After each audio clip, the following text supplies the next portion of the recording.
Hello and welcome to part 6, I think it is, of the Legio Titanicus Warbringer Nemesis Titan build guide. Right, so look at this bad boy right here. So since we last met, I have completed these quad cannons, Anvilus auto cannons. They look really, really cool. What I said when I completed them was that I would magnetize them. Put a little magnet in there. I'm sure I've got some somewhere. I'll show you how to sort of do that. I'll show you how I've magnetized everything on this model. And yeah, you could probably magnetize in there so that they could be posable, but that's kind of 3D magnetization in there. I don't think you could do it with just 2 magnets, you know, to keep them, you know, in an actual pose. You could probably put something in there to have a bit of resistance, but I think they're mainly designs that you just glue them in one place. The barrels and the ends, the tips, were difficult to get right. You will need a hairdryer to get them, you know, just right and not bent, both the barrels and the tips, and that's a really important stage to do. So yeah, I did those. I did the front.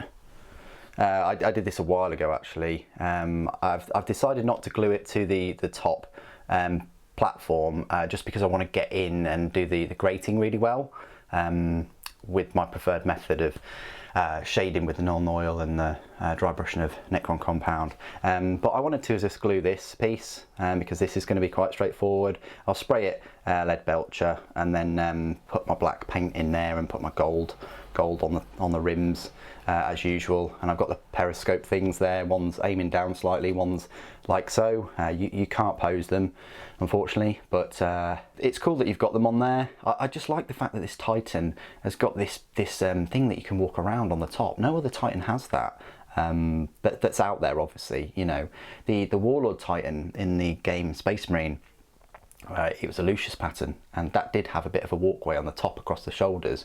I don't know if ForgeWorld will ever make a Lucius pattern Warlord. I hope they do. So yeah, those were done. I'm happy with everything else. I did the hip kind of thing. I don't know if I probably showed you, but what I've done is, yeah, so I've glued the bottom part of the hip, if you can see that.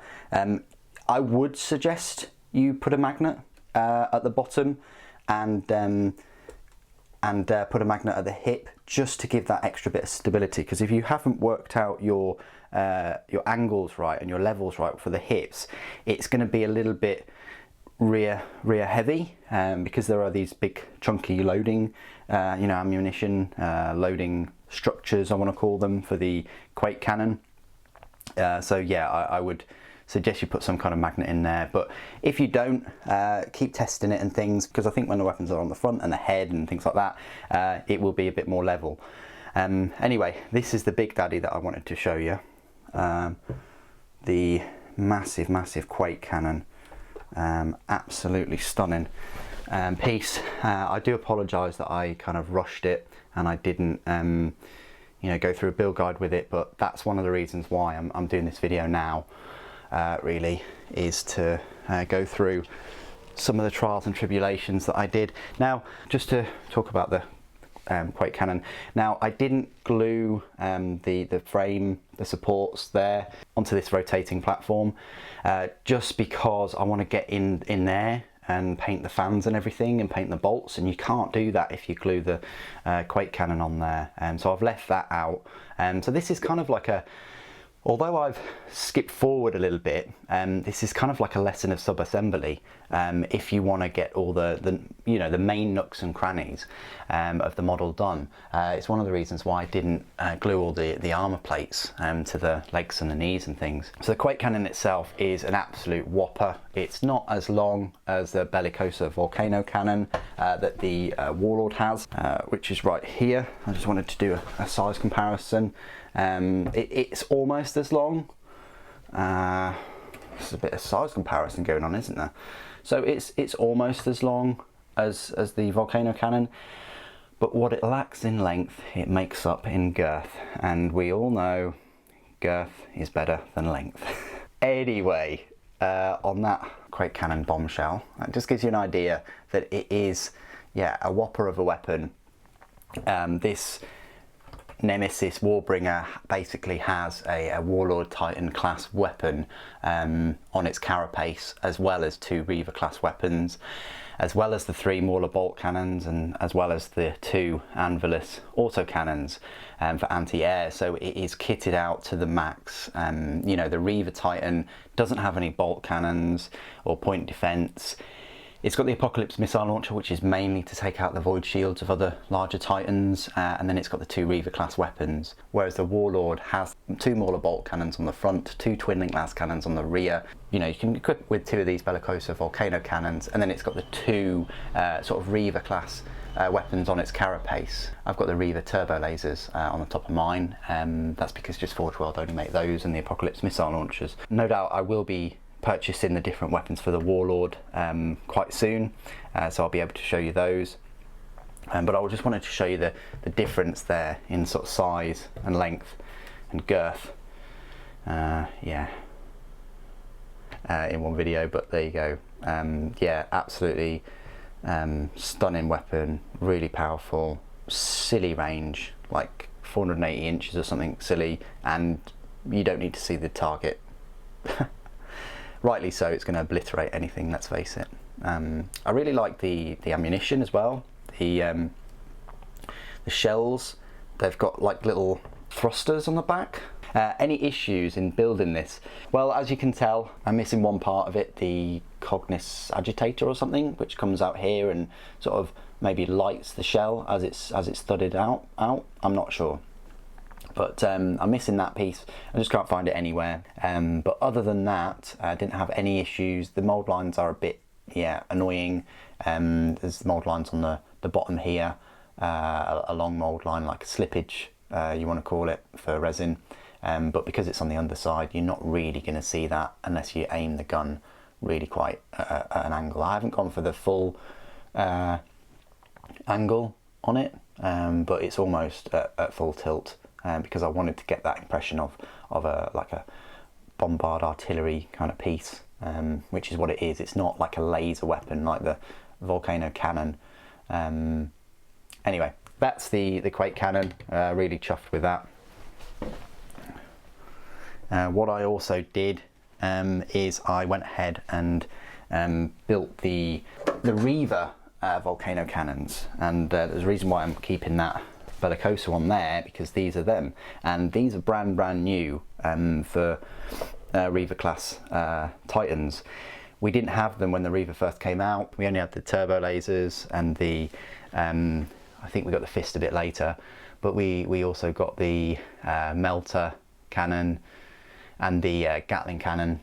So this was a brand new sort of sculpt mould for ForgeWorld to do, and when they did these weapons, they actually redid all of the Reaver weapons. So any Reaver weapons that you're going to get from now on are, I say with the newer resin, it's just a better quality than they were before. They completely redid them, and I don't know whether they advertised that enough, but I certainly cottoned on that they redid all of the Reaver weapons. So if you've got a Reaver Titan and you've got a couple of old weapons that are showing their wear, because the Reaver Titan's been out, what, well over 12 years now, then it might be worth just picking up a couple of those new weapons, especially these volcano cannons.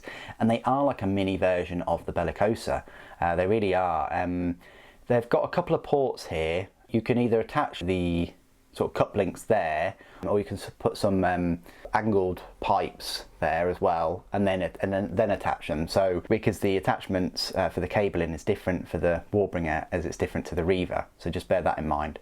I don't know whether I will attach them at all. I'll think about it. I've got the magnets to do it, but I just don't like to magnetize like cables. I'm just not a huge fan of that. I'd rather just keep these open because they don't really look that much out of place. But we'll see when I magnetize them. The biggest pain really is obviously that gap there. It's horrific, and one of my jobs today is be filling that up with the liquid green stuff. I might fill it up with the normal green stuff because it's quite a thick gap, but that is the downside. The other downside of these rods, these are really crappy.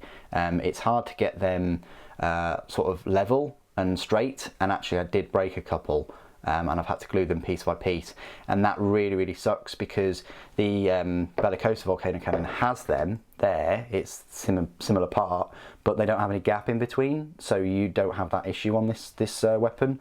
But yeah, you can certainly see the similarities there. You know, in the makeup of it. You know, this one has got, the Bellicosa's kind of got two of everything. So it's got, except for this big cabling part here, it's got one of these big cabling parts, but the Reaver one has two.